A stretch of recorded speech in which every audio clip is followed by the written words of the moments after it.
Greetings, one and all, from the second age of reason. We are here to talk about a new subject that's coming up on an old activity. The activity of which I speak is called book burning. This was something that's happened throughout history at certain points in time, and it had different reasons back in the olden days. One of the reasons was that it thought the knowledge in some books was useless or dangerous or irrelevant anymore. So people would get together and decide they want to burn a bunch of books in a fire, and that way they would then throw the books in the fire and celebrate their liberation from the ideas in the books. Now, as we're in the 21st century, we're in danger of a new series of book burnings. These will take place probably very much in the same way as they did in the old time. But there's a new concept that's fueling it, that's pushing it, that's promoting it. This idea is the idea of content. The content will do it. For example, I have a book here. It says, The Almanac of Poor Richard Nixon. It's a book. Inside, it has paper pages. When you see those paper pages, the idea in the book stays constant. This book has words in it. It has content. It has a copyright. And so you can read the book and the words are in it and they never change. They're always there. You can read it as many times as you want.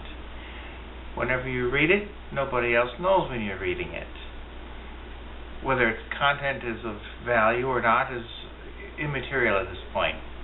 What I'm telling you is it's material that is probably owned and controlled by somebody.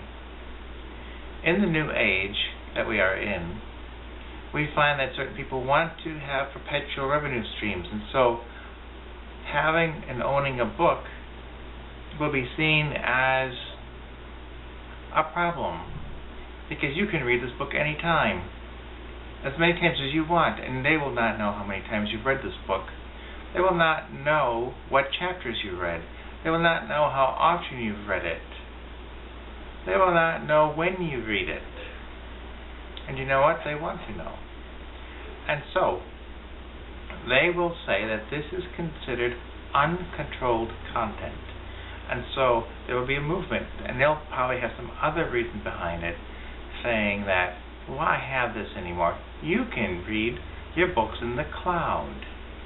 You can read your books with a small fee, whether it's a penny or a nickel or a dime or whatever, on your gift card, on your electronic money. This way, they will know whenever you open the book, whenever you look for the book, whenever you read the book, they will know what chapters you read, when you read them, how fast you read. They will know a whole lot of information about you. In order to make that reality come true, they need to get rid of this content, which is uncontrolled. They cannot go into this book and change its contents, then they cannot tell you when or when not to read it. So they will come up and they'll say, well, let's try to make this book go away. And they'll say, let's try to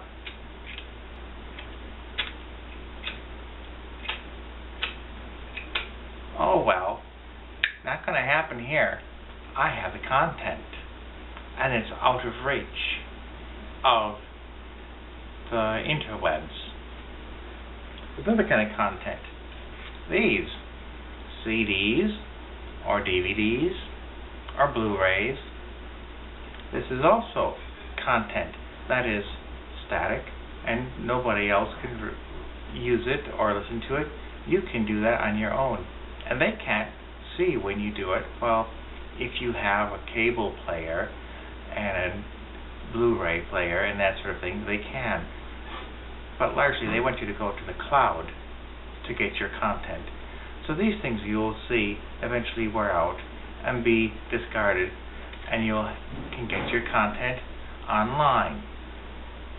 But I'm just saying, it's going to be a new book burning coming. And are you ready for it? How are you going to defend your personal library? Your personal library of books, your personal library of magazines, your personal library of audio entertainment, of video entertainment. So, and maybe also where you have classes and information on hard copy. So, I'll leave that with you. And what are your ideas on the possibility of the new 21st century book burning soon to come to a town near you? And I think they're just trying to work out the wording and the propaganda to sell the idea to the masses. Well, until later, we'll be seeing you.